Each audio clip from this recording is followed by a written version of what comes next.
क्या आप भी उन लोगों में से हैं जो थोड़ा सा पैसा बचाते ही सीधे बैंक की ओर दौड़ते हैं और सोचते हैं कि चलो पैसा सेफ भी है और ब्याज इंटरेस्ट भी मिलेगा? अगर आप ऐसा सोचते हैं तो बॉस, मेरे पास आपके लिए एक बुरी खबर है। आज के जमाने में बैंक में पैसा रखना और तकिए के नीचे पैसा रखना लगभग एक बराबर है, क्योंकि बैंक आपको साल का मुश्किल से 6 से 10% ब्याज देता है, जबकि बाजार में आलू प्याज से लेकर हर चीज की कीमत 14 से 16% की रफ्तार से बढ़ रही है।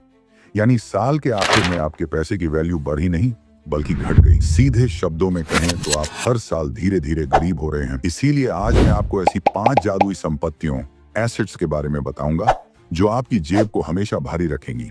तो चलिए गरीबी के दिन खत्म करते हैं। सबसे पहले बात करते हैं उस चीज की जिसे देखकर हम सब की आंखें चमक उठती हैं। वो है सोना। राजा महाराजाओं के जमाने से यह चलता आ रहा है। करेंसी की वैल्यू गिर सकती है, सरकार नोट बदल सकती है, लेकिन सोने के दाम हमेशा रॉकेट की तरह ऊपर ही जाते हैं। लेकिन सावधान, इन्वेस्टमेंट का मतलब गर्लफ्रेंड या बीवी के लिए गहने खरीदना नहीं है। उसमें मेकिंग चार्ज ही आपका सारा मुनाफा खा जाएगा। अगर इन्वेस्ट करना है तो गोल्ड बार, सिक्के या फिर डिजिटल गोल्ड खरीदें। मुसीबत के समय यही आपका असली दोस्त होगा। दूसरी संपत्ति है जमीन या रियल एस्टेट। दुनिया की आबादी बढ़ रही है, लेकिन जमीन तो उतनी ही है, इसलिए डिमांड बढ़ रही है और सप्लाई फिक्स है। और इकोनॉमिक्स का सीधा नियम है, दाम तो बढ़ेगा ही। अब आप कहेंगे, भाई मेरी जेब में तो फूटी कौड़ी नहीं है, मैं जमीन कैसे खरीदूं? अरे भाई, टेंशन क्यों लेते हो? आजकल आप हजारों लोगों के साथ मिलकर सिर्फ 5 से 10 हजार रुपये से बड़ी बड़ी इमारतों में हिस्सेदारी खरीद सकते हैं, जिसे REIT कहते हैं।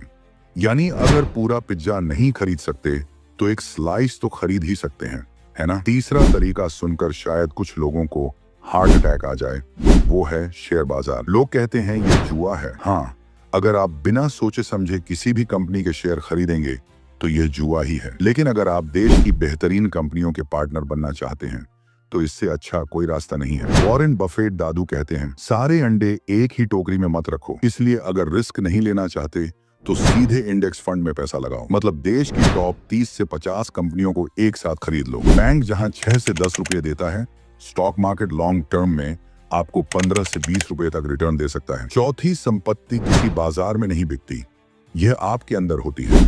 वो है आपकी स्किल या हुनर। दुनिया तबाह हो सकती है, शेयर बाजार क्रैश हो सकता है, लेकिन अगर आपको तैरना आता है तो आप डूबेंगे नहीं। बैंक में पैसा जमा करने से पहले अपने दिमाग पर पैसा लगाओ। कुछ नया सीखो, वीडियो एडिटिंग, कोडिंग या मार्केटिंग।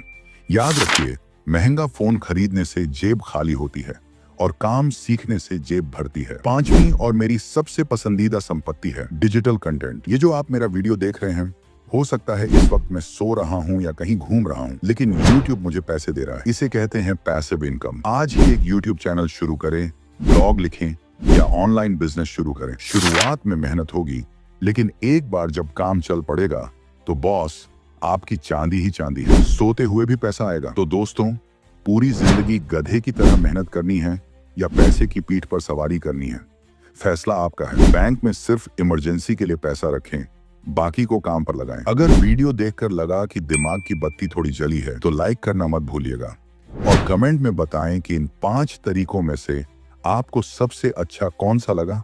सब्सक्राइब करके हमारे साथ जुड़े रहें। मिलते हैं अगले वीडियो में।